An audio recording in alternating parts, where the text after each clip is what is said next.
Point blank. Jaishankar's mission, Iran, as Houthis rage in Red Sea. Please subscribe to the channel and stay always one step ahead to receive important global updates. India's External Affairs Minister, S. Jaishankar, is set to visit Iran amid rising tensions in the Middle East. Jaishankar's visit to Tehran assumes significance as it comes amidst US and UK forces attacking Houthi rebels in Yemen in retaliation for their attacks on commercial ships in the Red Sea. The visit also followed after US Secretary of State Anthony Blinken dialed Jaishankar to discuss the Iran-backed Houthi crisis.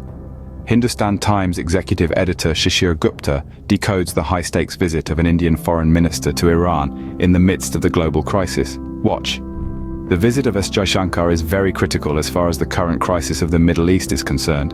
If you look at the build-up of the entire visit, first of all, the possibility is that the External Affairs Minister is visiting Iran for a brief visit on coming Sunday. He undertook this visit after he spoke to the US Secretary of State Anthony Blinken last night. Yesterday night, the US and UK forces attacked the Houthi rebel positions in South Yemen. So it is a critical mission, and it comes at a time when actually the entire Middle East is flaring up. There is this war between Israel and Hamas in Gaza. There are also these Houthi missile and drone attacks on ships. Yesterday, the Iranians commandeered a tanker off the Gulf of Oman. The situation is flared up. The visit is a key visit. The position that India takes matters. Iran is a key player behind Hamas, Hezbollah and Houthis. Iran is the Shia shoulder of Islam. Iran has been backing all these groups. The Indian context is that India is very clear that while it is supportive of the Palestinian cause, it doesn't anyway justify the October 7th massacre. India wants a two-state solution, and it wants the war not to flare up. The Houthi militia is a Shia militia, which is backed by Iran. It has been using kamikaze drones, missiles and all sorts of weapons against commercial shipping in the Red Sea and Arabian Sea.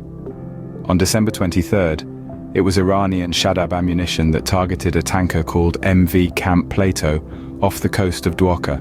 So the Indian concerns are that the war be stopped and the Houthi attacks must stop.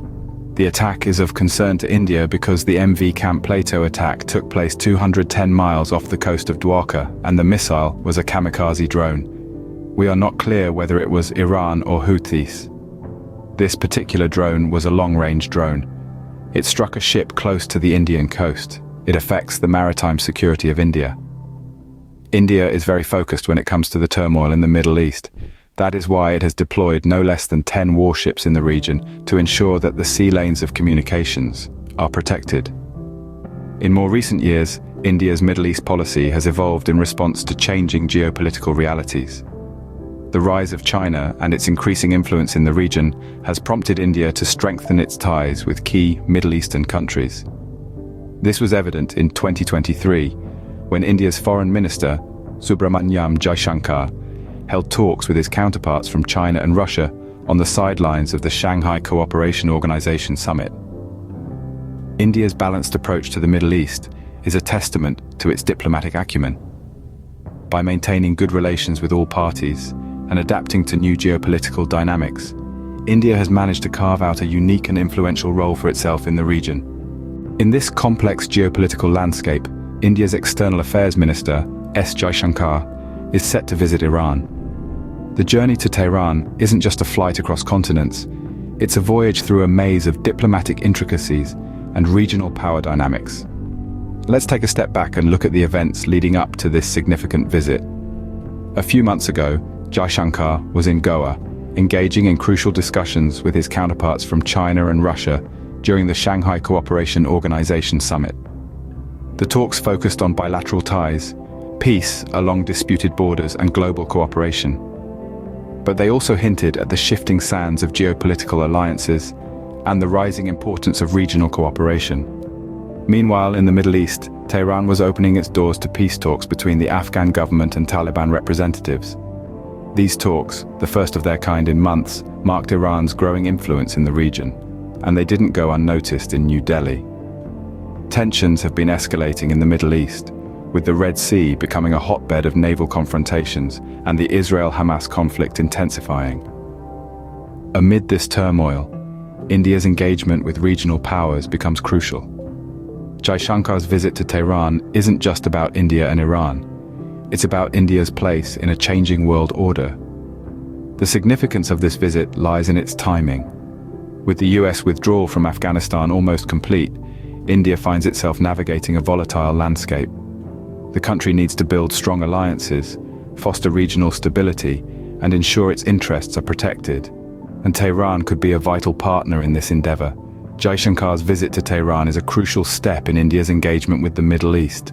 It's a journey that's about more than diplomatic handshakes and photo ops. It's about India carving out its role in a region that's as rich in opportunities as it is fraught with challenges. It's about the road to Tehran and the paths it could open up for India in the future. So, what's on the agenda for Jaishankar's Tehran visit? Well, it's anticipated to be a mix of peace talks, regional security, and bilateral trade. Given the recent peace talks hosted by Tehran between the Afghan government and Taliban representatives, it's probable that India will also be involved in discussions aimed at finding a peaceful political solution to the ongoing conflict in Afghanistan. This is particularly pertinent as the US withdrawal from Afghanistan is over 90% complete, leaving Afghan forces increasingly on their own in the battle against the Taliban. On this front, India could play a crucial role, given its historical and strategic ties with Afghanistan. In terms of regional security, the rising tensions in the Middle East could also be on the table. India, holding a neutral stance and maintaining cordial relations with all Middle Eastern nations, could be a valuable mediator in easing these tensions. Then there's bilateral trade. Iran, rich in oil and gas resources, has long been a significant trade partner for India. However, this relationship has been strained by US sanctions on Iran. The visit could therefore be an opportunity for India to negotiate a way to continue this vital trade partnership, while still adhering to international regulations. However, it's not going to be all smooth sailing. India needs to tread carefully, given the geopolitical complexities of the region and its own delicate balancing act between its ties with the US and its interests in Iran. Despite these challenges, the visit presents an opportunity for India to reassert its commitment to peace, stability, and prosperity in the region. It could also serve as a platform to strengthen its strategic ties with Iran, opening avenues for increased cooperation in various fields such as energy, trade, and security. This visit to Tehran could shape the future of India's engagement with the Middle East. To sum it up, India's engagement with the Middle East, and more specifically Iran, is of critical importance. We've talked about the complex landscape of the Middle East, India's diplomatic tightrope walk, and the upcoming visit by External Affairs Minister S. Jaishankar. This visit carries immense weight, with potential implications not just for India and Iran, but for the broader geopolitical dynamics of the region. As India navigates the turbulent waters of Middle Eastern politics, all eyes are on Tehran.